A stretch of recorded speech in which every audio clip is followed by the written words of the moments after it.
fine, it's exciting when they are like. Okay. I vote against the new venue. What are you voting against? I like our old venue. All right, we're going to come to order. This is a meeting of the Green Mountain Care Board.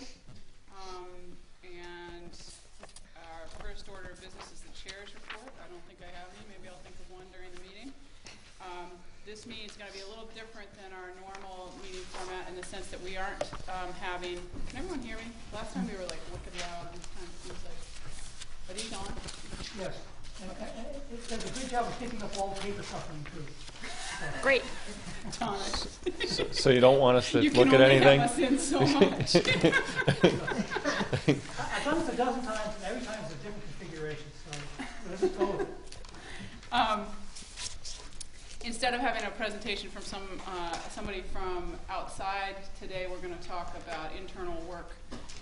And so that's a little different than what you're used to. And hopefully we have copies of things for you to follow along. Let's see, we don't have any minutes to approve today, do we? No, okay, no minutes to approve. So we're going to go right into our first agenda item, which is a briefing on the Green Mountain Care Board work plan by yours truly. The reason we're looking at this is that we are required under Act 48 to provide a work plan to the legislature. And the legislature in discussions with them last week made clear that they wanted to know how we were staffing ourselves for this work plan. So this identifies both our highest priority tasks and the staff associated with those tasks who are taking the lead. This is not an exhaustive list of our responsibilities or our work to do. It's not a full to-do list, but is a list of those very high priorities on our to-do list, and identifies a lead staff person, and many times there are additional staff people who are working on any particular task. This is identified as a draft. It should be stamped as draft on the front page because it is still a work in progress and the board has not approved it. So today what we're looking for is the board's approval so that we can take this to the legislature and explain to them how we are attacking our to-do list and staffing up for that. The work plan is a little reorganized. You had looked at a version of this prior to today. This is a little reorganized in the sense that I put the data stuff up front because I saw that as sort of foundational, and if you bring that in later, it at least in my mind, seemed a little out of place. So the first series of responsibilities that you see have to do with both developing our general analytic tools and capacity and with fulfilling the specific statutory mandate to maintain a method for evaluating system-wide performance and quality. Underneath that, you'll see that there are three specific tasks, related to that sort of general analysis and those general tools. The first is to get the blankety-blank VCures data set to be a real all-payer data set. This is something that we've been working hard on that's been somewhat frustrating. But we are in the progress of doing that. We don't have a statutory deadline for that, so the categories across the top, just to orient you to this, are what is our statutory deadline, if any? Did the legislature say we had to do this by a date certain? Second, if either given that deadline or if there is no deadline, what have we set as an internal deadline for completing this task? What's the status, and then what's the staff lead? So in terms of VCures, there was no statutory deadline. However, we believe that this can be completed by March of 2012, March of this year. The status on that is that Medicaid is in the process of integrating data into VCures, but it's a very slow process due to the limitations of the servers that are in place to perform that task. And the general nature of a 30-year-old data system that's supporting this task. And then on the Medicare side, we are going through various routes to try to get permission to integrate Medicare data. Georgia Maharis and Richard Slusky are taking the lead on this task, and will keep us updated. Once we get the VCures in-house, we plan to do analysis on that, and we've hired a contractor to develop an analysis plan, and you'll see that under the 2 items just below the description of getting a complete data set. Once we have gotten the completed analysis plan, we expect to engage a contractor to perform analysis based on the analysis plan. And that could be a new contractor, or it could be the state's existing contractor on point, as there is some capacity in that current contract through BISHCA to do some analysis for us with the VCures data. Step 1 is get the data in place. The additional steps have to do with structuring our analysis of it and planning future analyses. Yes? May I, could you maybe indicate why these stats are so important? So, good point. Seems self-evident to me, but I'm sure I'm sure that's not true for everybody. So the importance of VCures as a tool for us is that we need a single source. I won't say that it's going to be a perfect source because it's a source of claims data, so it doesn't contain all the information that we might want to know about Vermont's healthcare system or Vermont's health system more broadly. But it is it will be a complete set of claims data that at least allows us to do analysis of service use, costs, allocation of patterns of use across the state for everything that is billed through a claims system. So it's not everything, but it gives us the most complete picture possible given existing data sets to do general analysis of costs, to some extent quality, but I wouldn't oversell that, and use. If you flip to page 2, the 3 bullets at the top of page 2 have to do with our statutory responsibility to, they're not bullets, sorry, the rows. Our statutory responsibility to develop a system of oversight of quality, cost, and other key indicators. We are calling this the dashboard. Doreen Chambers is the staff person taking the lead on that. Doreen, working with Con, has developed a draft dashboard. A redraft is in progress based on comments they got from key folks within our organization. They will rewrite that and present it officially to the Green Mountain Care Board. Is that scheduled for February or March, Georgia?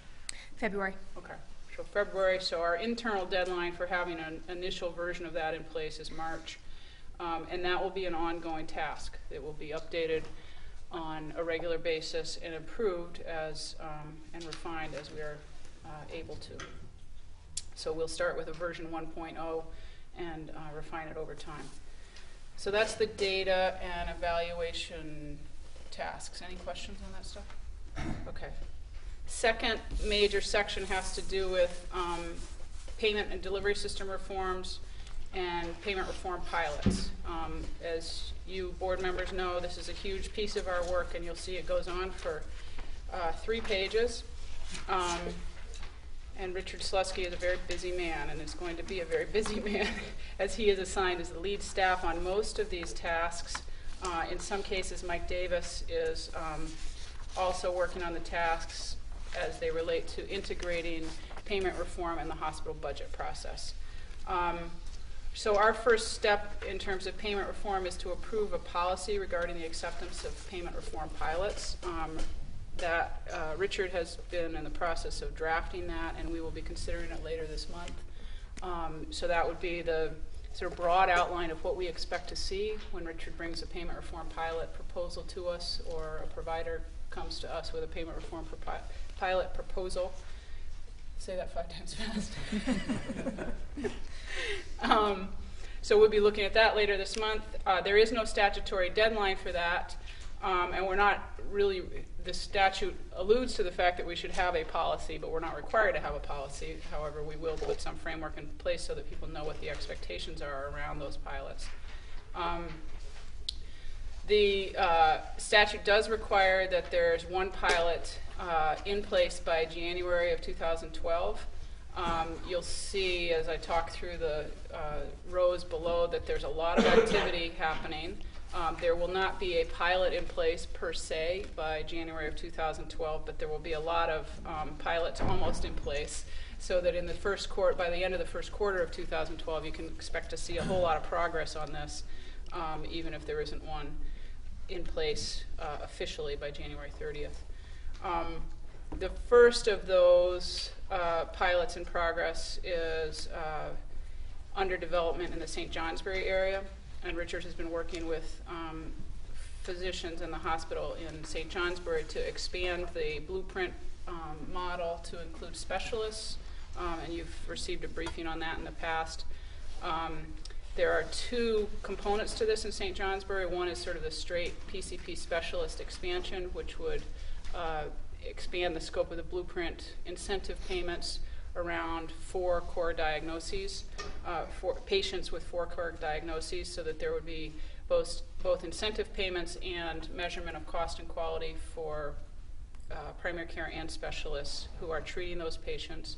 And then the second component, sort of an entirely separate project really, is a pilot around oncology. So providing some incentives and quality measurement around adherence to clinical pathways for oncology treatment.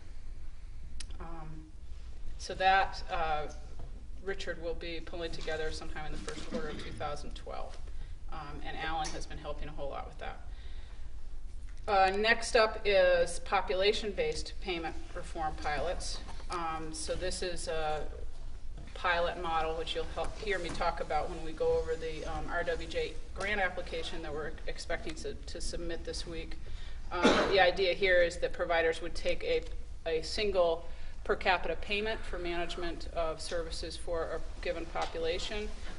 We have been talking with Fletcher Allen about doing that for some scope of their patients, and that is still under development, and Richard is working on that, again, with a lot of help from Allen.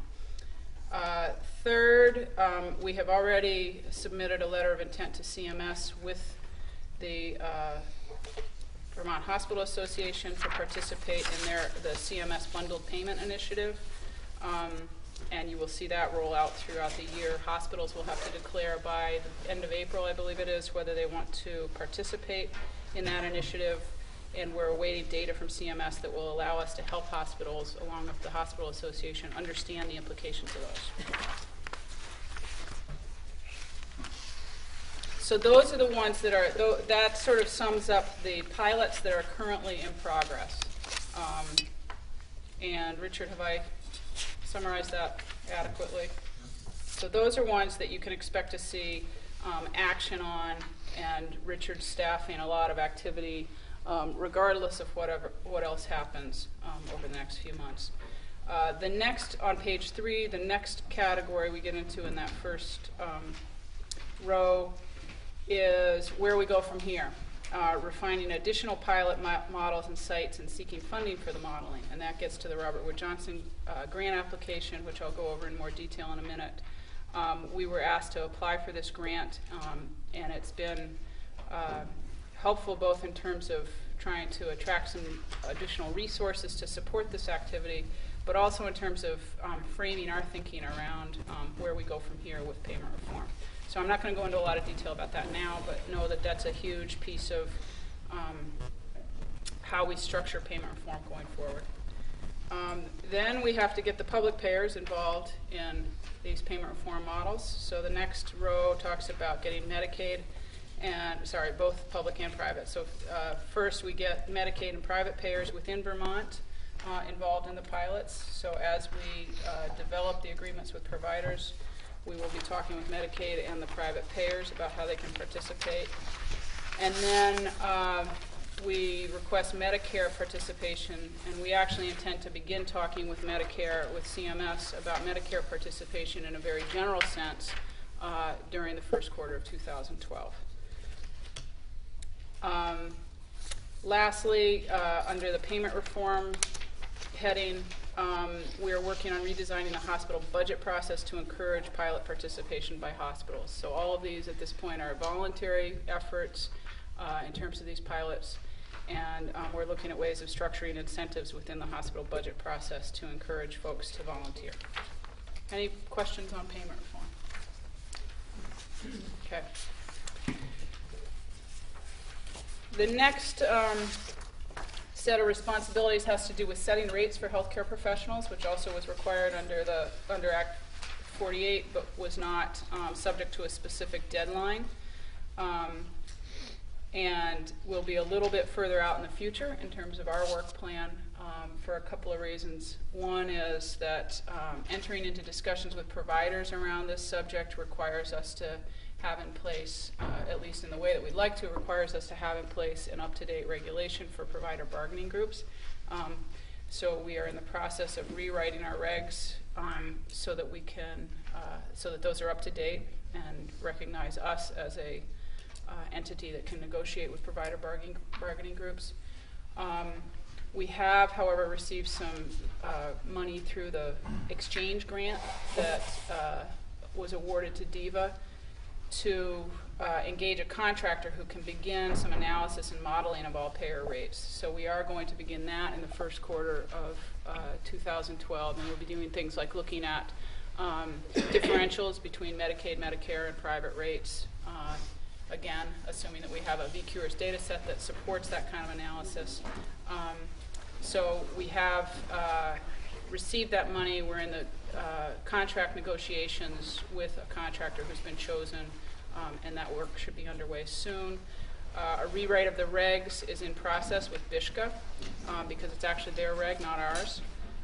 And we have had some preliminary discussions with providers about how the provider bargaining group statute might be essentially reinvigorated to serve this task.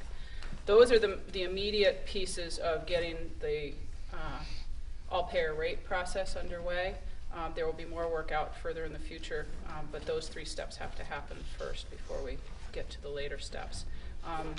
On the second to last row in this section, you'll see that we plan to meet with CMS staff to discuss this. So this will be part of our discussions with CMS as well about how all-payer might fit into the future in Vermont, all-payer rates. Any questions on that? Okay.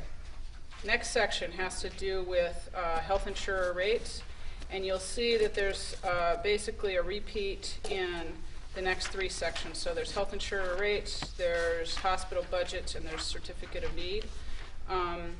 We are required to be part of each of these processes as part of Act 48, but they're somewhat staggered in terms of the implementation, and therefore the most immediate on our plate is getting in place a structure for reviewing insurer rates, which kicks in, that responsibility kicks in January of 2012. That's now. And it's what this is requiring us to do is work with BISHCA to figure out what will be the process when they receive a rate increase request from a carrier. What will be the process for them entertaining that request, reviewing it, making a recommendation, and then how does our process interface with that, both in terms of the substance of it and in terms of the timeline. And this will be a fairly significant piece of work for us because we are responsible for not only doing review of major medical rate increases, but also long-term care, which is a whole different. Deb's shaking her head right now. So we are in the process of writing and seeking legislative approval for regulations, or we will be in the process of seeking legislative approval soon.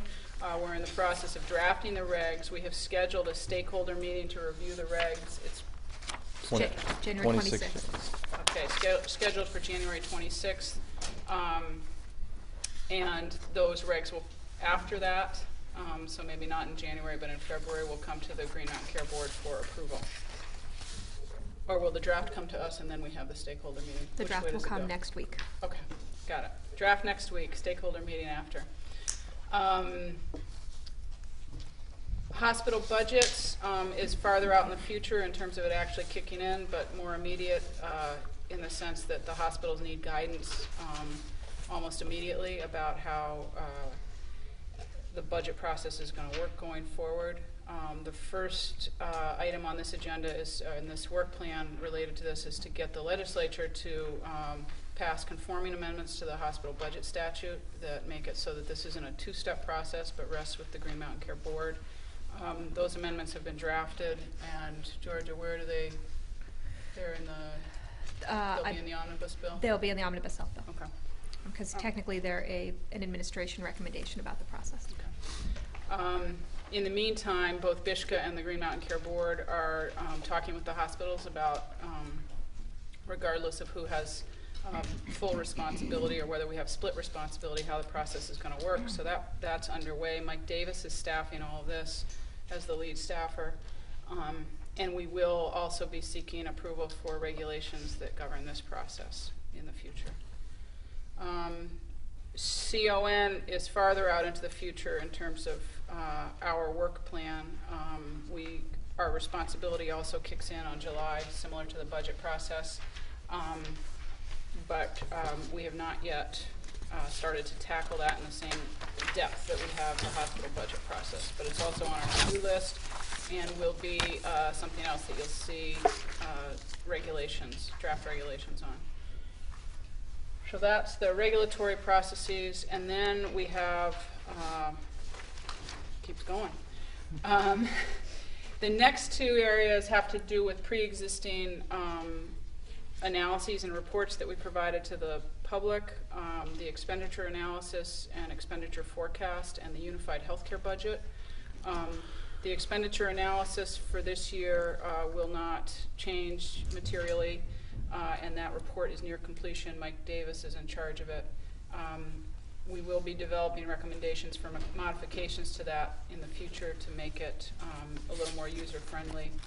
But this time around, it's going to stay basically as it has been. The unified healthcare budget, we're looking at how to make that a more meaningful document and the process of developing that more meaningful. And we'll be writing an RFP and seeking consultation on how to make that into a real budgeting process in the future. So that will happen sometime mid-year. On page 8, we get into the scope of work around engaging Vermonters and receiving public input.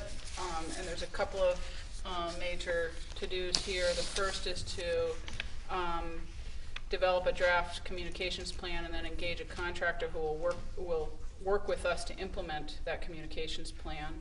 So put in place some structure and standard tools and processes for communicating with the public and with key audiences. And we will be talking more about that RFP in a few minutes. Second big task is to appoint our advisory committee, which we'll be doing imminently. And then to meet on a regular basis with our advisory committee, starting with their first planned meeting for February, sometime in February of this year. We also intend to identify additional technical advisory groups, but that will be farther out into the future. The next big piece relates to benefits, and this is even, well, it's not so far out in the future. We're not required to actually sign off on benefits for either Green Mountain Care or the Health Benefit Exchange until later this year. But in an effort to make sure that we're up to date on what's being done in these processes, which are headed up by DIVA in the case of, in both cases, Karen has been coordinating with folks at DIVA and with Robin Lunge, who's kind of coordinating across all of state government around this issue, and keeping track of how they're thinking about benefits. And Karen and Robin will be making a couple presentations to the board on this later this month, or in February. February. In February. 21st, 28th. Okay. We hope. In addition to monitoring that process around both the Green Mountain Care benefits and the health exchange benefits, I've asked Al and Karen to do some research around best practices in benefit design, so we'll be expecting to hear from them about that research at some point in the not too distant future. And then as a board, we need to develop criteria for reviewing benefit recommendations, and we will be doing that before the middle of the year. Are we almost done? You're done. that is the entirety of our to-do list, except for various and sundry other reports that mostly reports or tasks that mostly had been assigned to healthcare administration in the past and transferred over to us as a result of taking on those staff and responsibilities with them. And at this point, I would entertain questions or comments from board members. Yeah, I've got one. Yep. I think these are in many ways not discrete or independent or mutually exclusive tasks. They all overlap. They, if one lags, others lag. If one accelerates, others have to accelerate. This is a work plan, but it's a dynamic work plan, and I hope people understand that. Yeah, I mean, I think the VCures is a good example of that, where if Perfect. that doesn't happen on time, it filters through everything that we do. If the regs don't happen on time, it filters through all of our processes. So there's not a lot of room for error, and things Is are there very any- interdependent. When you present this to the legislature, is there any cover piece to it that might take that type of thing into account? I can certainly develop something for this that would make that clear. Right. My thought about presenting it to the legislature is to embed it. We have to do a annual report to the legislature, and Okay. my plan was to embed this in the annual report, since otherwise we don't have a lot to Got it. report on, other than we've gotten up to speed and staffed up.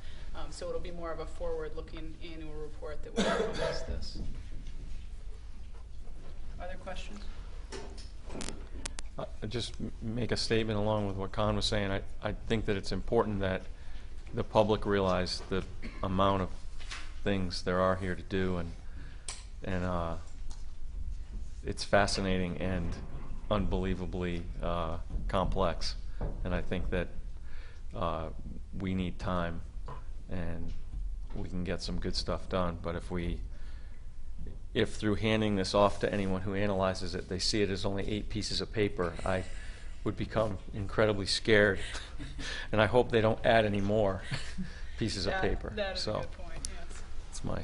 Karen? I think that what's implicit in the document but worth making explicit is also the relationship between the independent Green Mountain Care Board and its collaboration with state agencies in order to get the data, get up to speed, and then have the handoff and transition go smoothly and give us the ability, when we do come to decisions, that they be very, very well informed. So that's kind of all buried here, but I think worthy of a statement in the introduction. Right.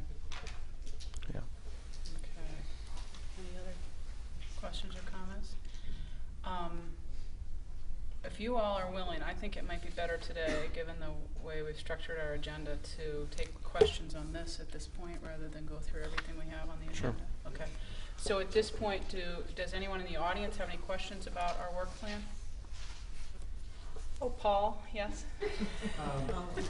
In the work plan, it identifies the 3 areas of payment pilots Mm-hmm. and negotiating those contracts, and then it implies a subsequent discussion with Medicaid and the private payers as to whether they're going to fund those projects. And I'm assuming that rather than those happening sequentially, they're happening at the same time, because it would be unfortunate to have the working time entering those agreements and then find that Right. there's not money behind it. So they are happening somewhat together. So for example, in the case of the Fletcher Allen discussions, payers have been part of that discussion. And there's some coordination and discussion with the payers about the general models. I'd say at the front end of each of these, the focus is more on the provider end. So what can we expect in terms of how you might structure things within your organization? And then, is that an acceptable model for everybody else who has to be involved? So it will involve the payers, but I think the initial focus is most squarely on the providers. And Richard wants to say something about this. Yeah, we actually have an insurer group that's meeting every 2 weeks. That includes the 3 commercial payers and Medicaid. And actually, we have a meeting tomorrow morning, and we'll lay out much of what's in this plan to show where we're intending to go and how they can best participate. So we are having, but just one follow-up, and I think I know the answer, but an agreement sort of implies to be a contract. I'm assuming that no provider group is going to enter into a contract unless the payment terms that are built into them, or that they're explicit expectations regarding payment. Yep. So if those aren't met, the agreement is void. I'd say there wouldn't be an agreement. Right. And we Right. you know, a fundamental premise of the pilot is change in behavior, provider behavior, which will lead to payment reform. And so we can put that in place in terms of helping our various providers start to think about how their behavior needs to change in the context of a pilot. And that's how we start. But the payers are all at the table, at least they have been. They're very anxious to hear how our providers are starting to be ready to change how they manage. But I think it is somewhat sequential in the sense that there has to be a design that's done with the providers and with input from the payers, but with the focus on the providers. Then I think next phase is sort of, okay, then what does this mean in terms of cost and savings implications, in terms of administrative systems at payers? And, you know, so for example, with Medicaid, we're going to have to work through some analyses of what are the implications of each of these models for Medicaid. What can they do with their data systems to implement this? And you're right, you can't have a full deal until everybody says, yep, we can do this, and it makes sense, and it's worthwhile. Deb? Well, I just wondered, look, I was reading the Vermont Digger article yesterday about Senator Mullins' bill, and I was just wondering, it seems to me that that kind of might bring things closer to some kind of an all-payer, or at least have some implications. In fact, I was totally unaware that hospital-based practices were actually allowed to bill more than private practices, which might even be one of the reasons they're collapsing. And wondering how that might impact your work and maybe help. I think it's too early to say whether it helps or hurts, but it certainly will be a factor we'll have to include in our analysis of all payer rates. And also in terms of the changing landscape, you know, if we're doing analysis at point in time and Right, that's true. provider arrangements are changing, we have to take that into account. But you're right, compensation, fair payer, fair compensation by all payers is a principle we all can understand because we've never had it. Right. So as a principle, we can understand, we providers, physicians can understand the importance of fair compensation for all providers. They will understand that principle long before they understand a conversion factor for Medicaid on an RBRBS. Okay, and that's what we want to move towards. Peg? Thank you. I was just looking at the whole hospital budget process and also the CON process, and just because of what happened in around the CON process with Fletcher Island, what came to my awareness, and maybe I'm wrong, is that there is no process to look at hospitals when they're deciding to sell a service or discontinue a service. And I was thinking, our hospitals are nonprofit hospitals and they serve the community, and I was wondering if the Green Mountain Board would look at that and see if there's some way, or if that should be part of a review process before, let's say a service can be sold off or whatever. At present, we're not proposing any changes to CON law, so we will have to have regs, to the extent that we're involved in the CON process, we have to have regs that say, here's how we're involved in that process, but that doesn't change the scope of the law. Whether sales and purchases are totally excluded from CON, I don't think so. There's some Depends on how the sales are structured. Right. But I think there is the hope is that in discussions over the next year that the board will be in a position to evaluate the COM process in its entirety. Mhm. But at this point, it's just status quo, except that we are now part of the process. And we'll have But to that doesn't mean there won't be change.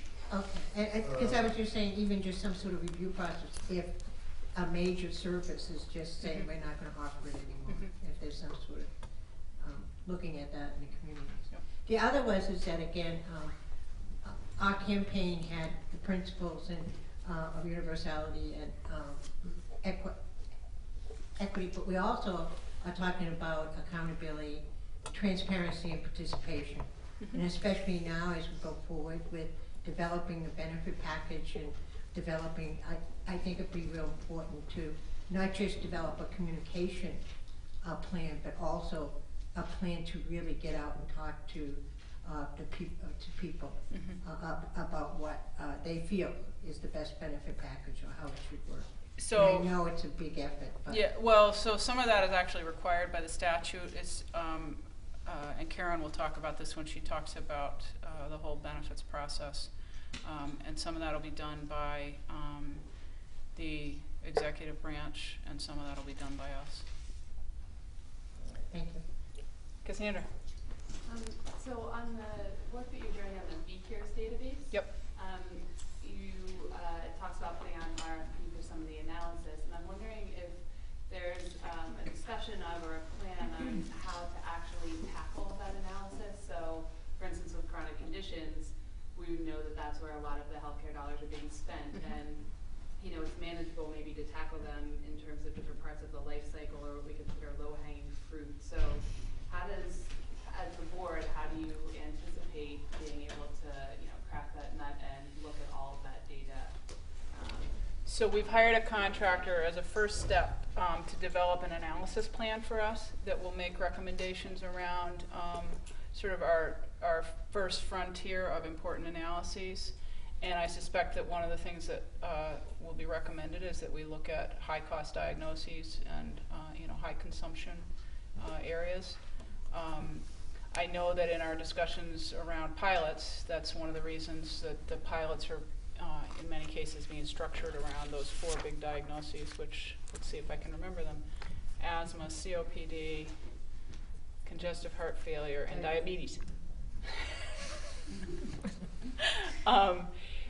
And the reason to structure the pilots around those is that those are places where we think there is a lot of progress to be made. Whether it's low-hanging fruit, I hesitate to say that because I am not the one who has to do the work to change the way care is delivered, but certainly that there's a lot of progress to be made, and that it would be those are fruitful areas to invest in change. Yeah, because just follow up comment, we've been doing a lot of research about end-of-life care and maternity care too, as being some of those areas where there's a lot of costs. Mm-hmm. So going beyond the chronic illnesses, Right. To some of the other care. Yeah, and we'll be looking at ways of sort of identifying those areas, but would welcome input from folks who see stuff out there in the literature and in the field as well. Oncology, for example, the project that Alan and Richard have been working on in St. Johnsbury is an area where Alan tells me there is ripe for greater adherence to protocols that really improve care and save money. End-of-life care, Alan could probably talk about for the next 3 hours. Yeah, don't get me started. But yeah, palliative care, hospice care, we know what their utilization rates are throughout the state, and we know where the areas are that can be improved, and that'll be part of how we look at not only that, that's the best possible system of care to look at, because it not only has demonstrated improved quality, but reduced costs, and that's well known nationally, and the statistics and data are clear. Palliative care and hospice improves quality and reduces costs. Perfect target areas. So I think to answer your question more directly, perhaps, Cassandra, I think we obviously are going to find ways of picking targets, picking highest priorities, but that this analysis plan should provide some structure for doing that and how you choose the highest priorities. Cost is clearly one that points you in certain directions. Variation is another, low quality. So we'll be looking for some structure to choose those priorities. Other questions? All right, so at this point I would ask for approval from the board to take this work plan forward to the legislature. So moved. Second. All in favor? Aye. Okay, thank you very much.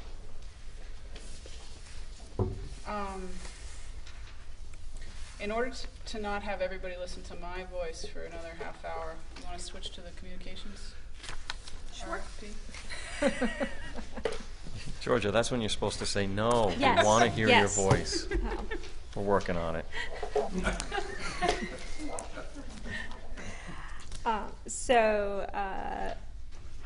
This is a request for the board for approval to release an RFP, a request for proposal, for a communication services plan.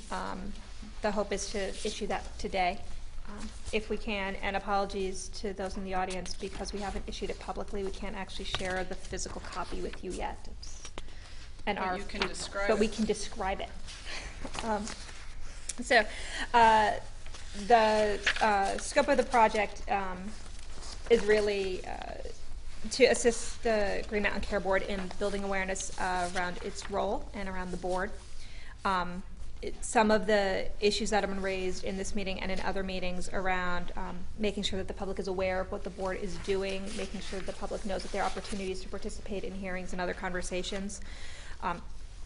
Some of the discussions about ensuring that the Green Mountain Care Board has an identity that is distinct from the state agencies and the legislature as well. So as Anya indicated earlier, the board has a draft plan in place that you'll be hearing more about from Karen next week. And this is to have a vendor assist us in implementing that plan and making sure we really get out to the communities and share the message as broadly as possible. The expectation, as you can see from the front cover, is that we issue it today. We'll have a brief question and response period over the next couple weeks, and then the bid will be due to us February 2nd with recommendations made to the board at the Thursday, February 9th meeting, and then for the selection of a vendor. Does anyone have any questions, or Karen, do you want to add anything to?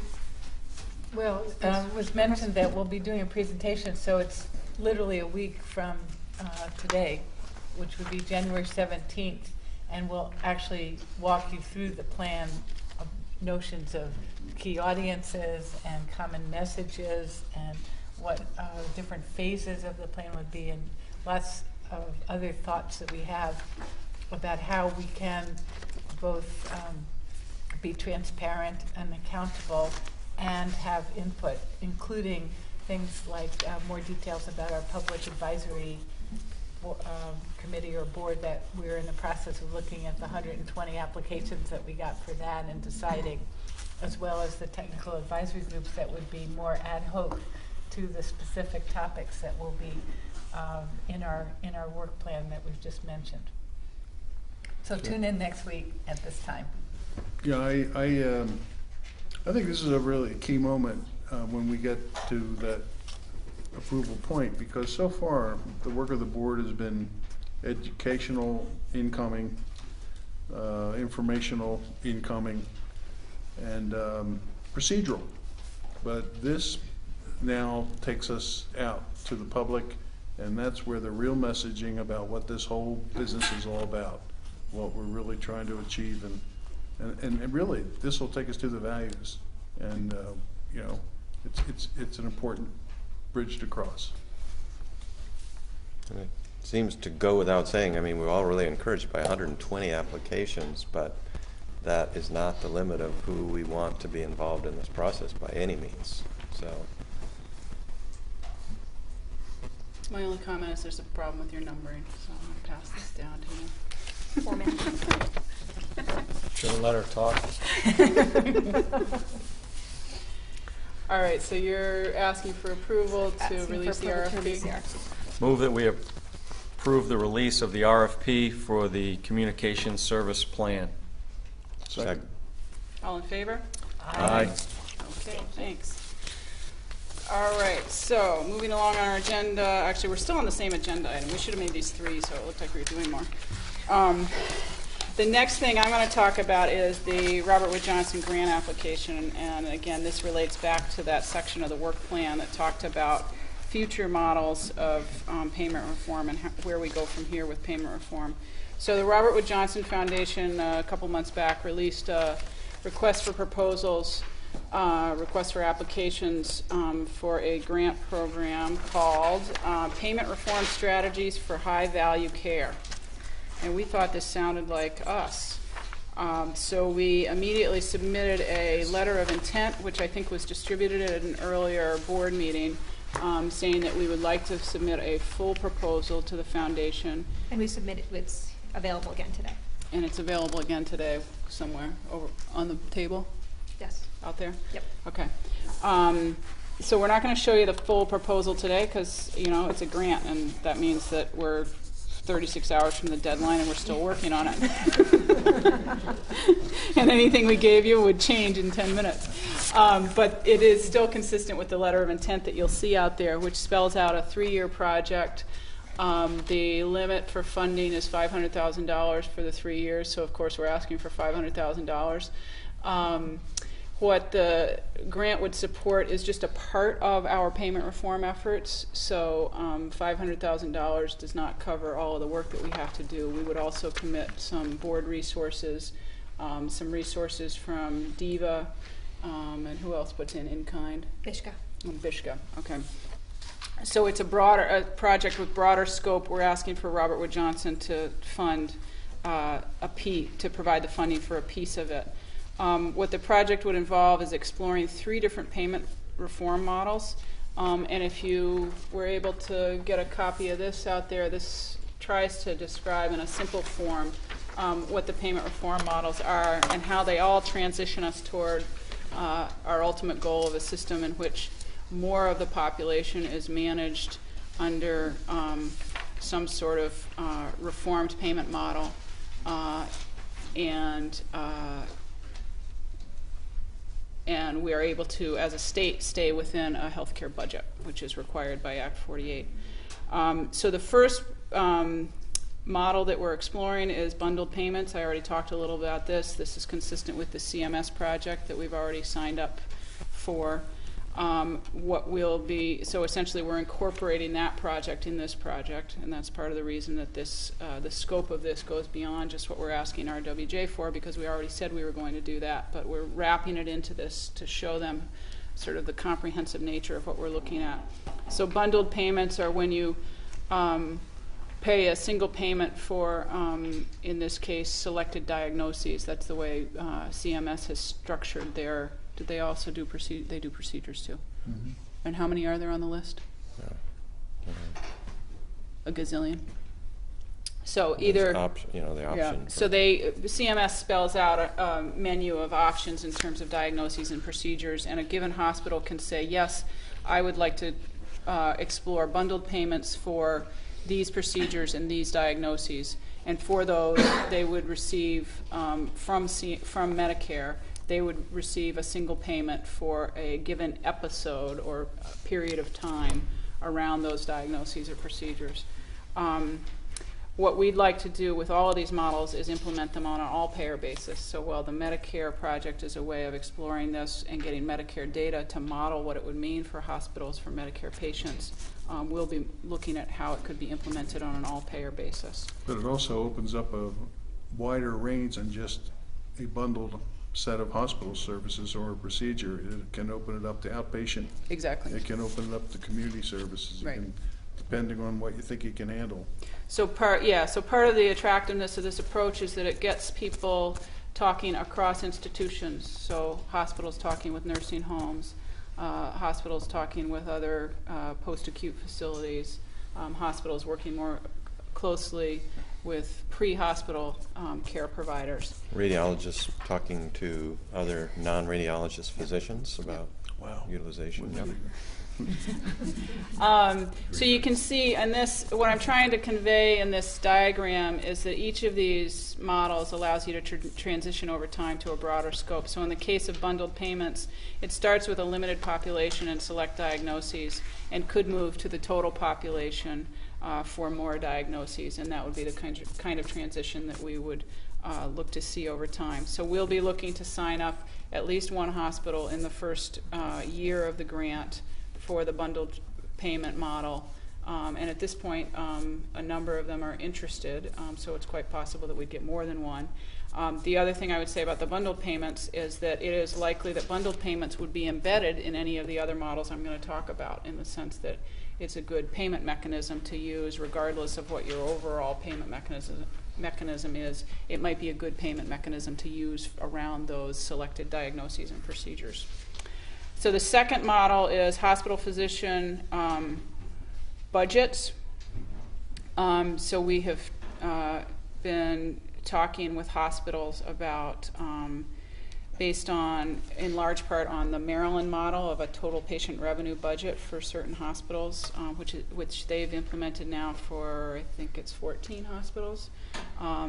Rural hospitals mostly that have a fairly stable payer mix and patient population, who are seeing a lot of pressure as a result of,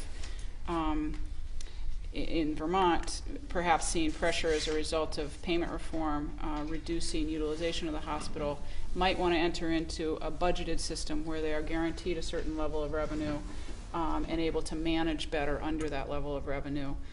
So the idea in terms of transitioning this model would be that you're, at first, you're operating under a hospital physician budget that's for a particular population, but for only hospital-owned services.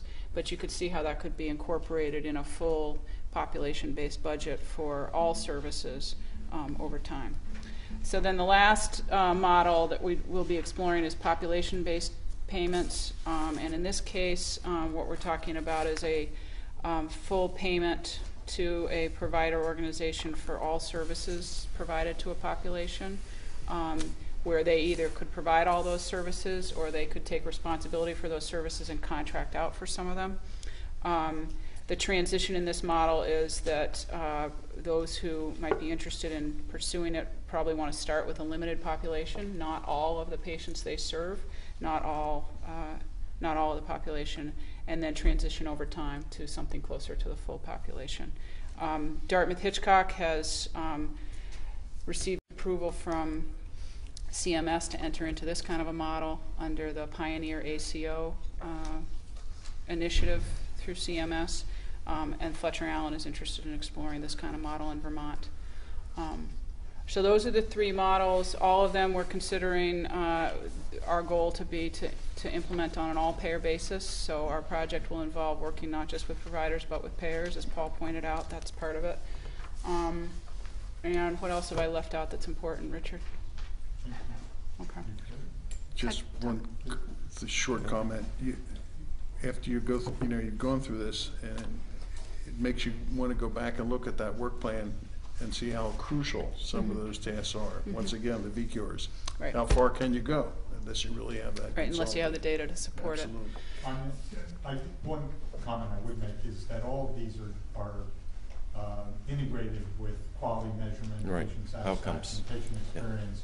Good and point. Moving toward changing behavior. Yeah, and the way in which those are integrated is critical. There's two points of attachment with the blueprint that I think are really important. One is the blueprint would be embedded in all of these. So we've talked with 5 hospitals as an initial group to enter into these pilots potentially. They've all expressed interest. Each of them is affiliated with a blueprint practice, and the blueprint practice would be part of the payment reform model.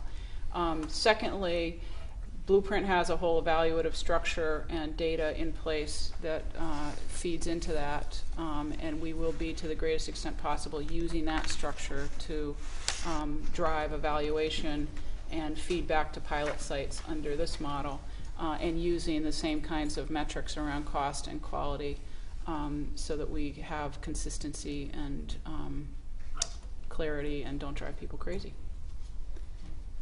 And so I think, as I said when I described this in the work plan, I think that this begins to give folks a sense of the parameters of the models that we're looking at, the overall goal being that we have as much of the population under some sort of a managed payment, reformed payment model, but allowing for some diversity, both in terms of the models we're exploring and probably in terms of the ultimate model that gets structured for the state. There will be a mix of payment methodologies.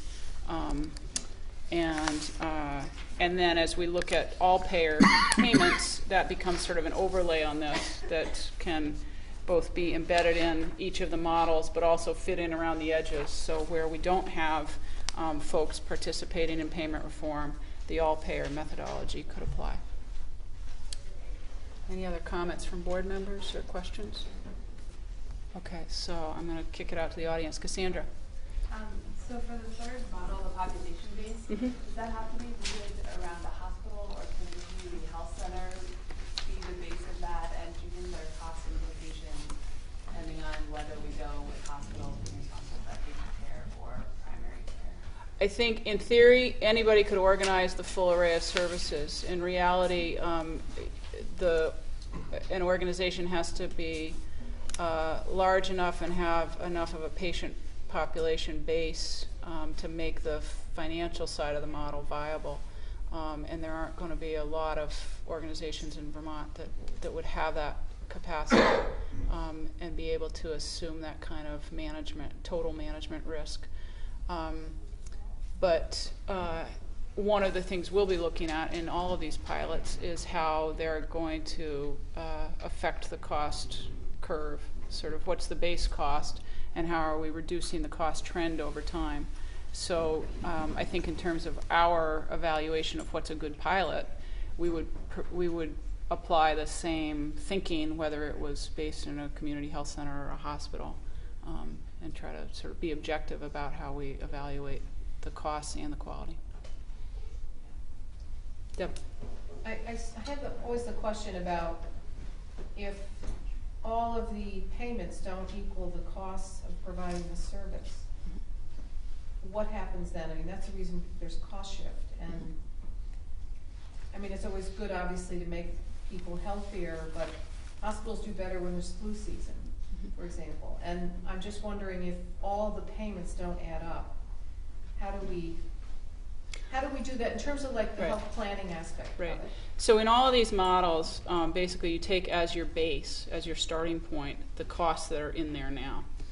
And the expectation is to reduce the cost trend on the cost of those services. So to the extent that those costs are being covered now, they should be covered in the future. The question is what rate do they inflate at? Does that make sense? Yeah, it's just, I'm one, for example, this year, I think the hospital operating costs are like something in the $2 billion range or something. If your payments don't end up equaling those costs, how is it determined in the future? Like what services are available and that sort of thing? I mean, are we just assuming that these services will continue as they are right now, and then? Not necessarily. I mean, I think any of these models could provide an incentive for providers, hospitals, or other providers to start to look at efficiencies in services, and that's part of what we want to create, is a system in which they no longer have a disincentive to enter into that kind of conversation. But I think any of these models should provide more predictability about your payments covering your costs than the current fee-for-service system. And that's the idea, fundamentally. Anybody else have any comments? Well, there'd be risk corridors too, and because no hospital can predict whether or not there is going to be a tragedy or some sort of new condition that really puts a burden on their cost structure, and they have those fixed costs. So there's going to be upside, downside risk. We hope they take advantage of the efficiencies that can be built in the system, but we can't. No one's got a completely accurate crystal ball, so. Anything you want to add, Richard? I guess only that, I mean, the assumptions are, particularly in hospital global budgets, that you're starting from a point where we are today. And So costs are in effect covered, not by each payer, but they're covered In the toto. aggregate. And I guess the other assumption or hope is that we don't broaden the cost shift among the payers. I mean, we're trying to at Narrow least stabilize that so it doesn't get any worse, and hopefully over time narrow that differential. So when we go to an all-payer system, all payers are paying about the same, and costs actually start to matter. I mean, they matter now, but I mean, in terms of the relationship between price and cost, really does matter. So that's the hope, the plan, the strategy.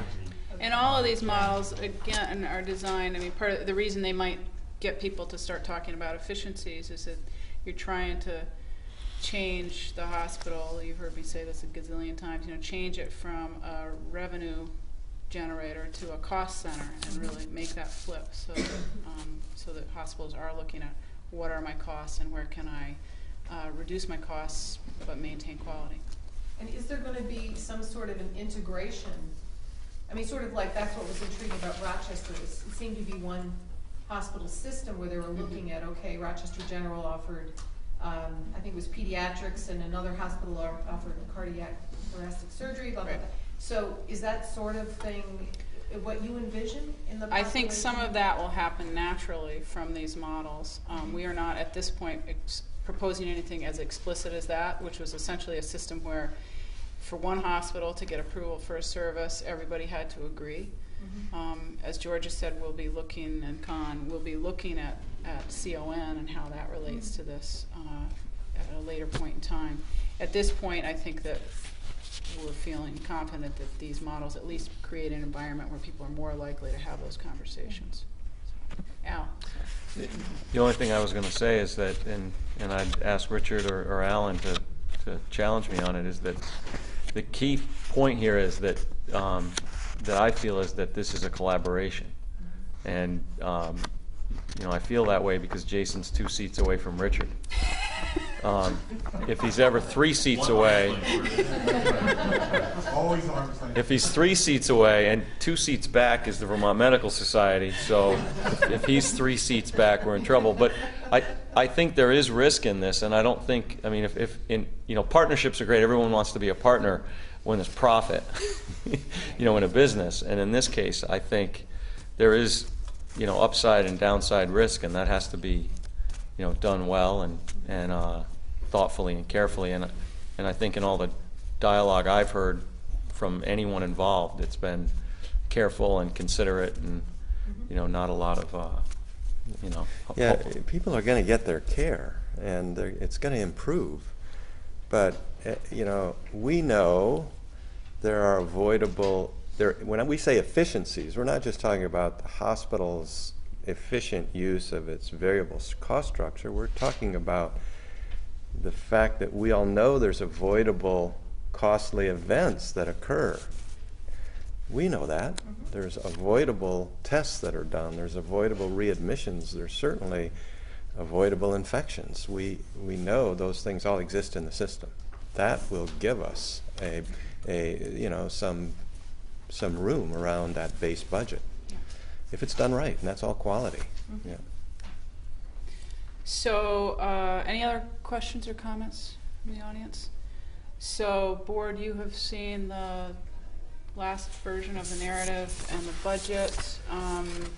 The total budget for the project was Just over $2 million. Yeah, so we cobbled together resources, in-kind resources from around state government, most of which were already committed to some form of payment reform, to the tune of 1.5 to match the $500,000 that we are requesting from RWJ.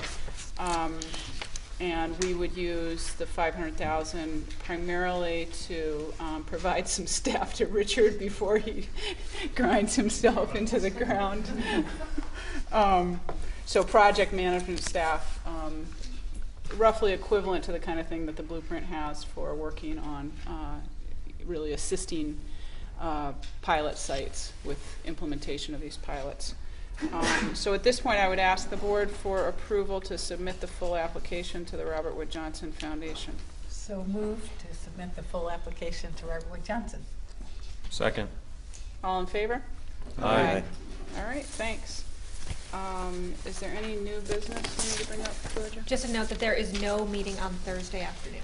Okay. Any questions or other issues other board members want to bring up?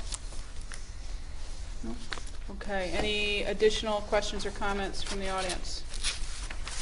Yes, Jill. It will be on the state procurement site. On the state procurement site, the Robert Wood Johnson Foundation application will go in Thursday afternoon and will be posted to our website as soon as we can get it posted to our website. You have to get through a brick wall to do that sometimes, but we will make every effort to have that up there by the end of the week. If you're really eager to get it and it's not on the website, call us up. You can call Natasha, whose number is 828-2130. Write that down. Anything you ever want to know, call Natasha. You've just found who's really in charge. And Natasha can provide, after, I think it goes in about 3 o'clock Yes, Thursday 3 afternoon. o'clock Natasha could provide copies of the application itself. And the work plan will be presented as part of our annual report to the legislature Tuesday. Next week. Let's do Tuesday. Okay. All right, thank you all. We're adjourned. Anya, do you have a meeting?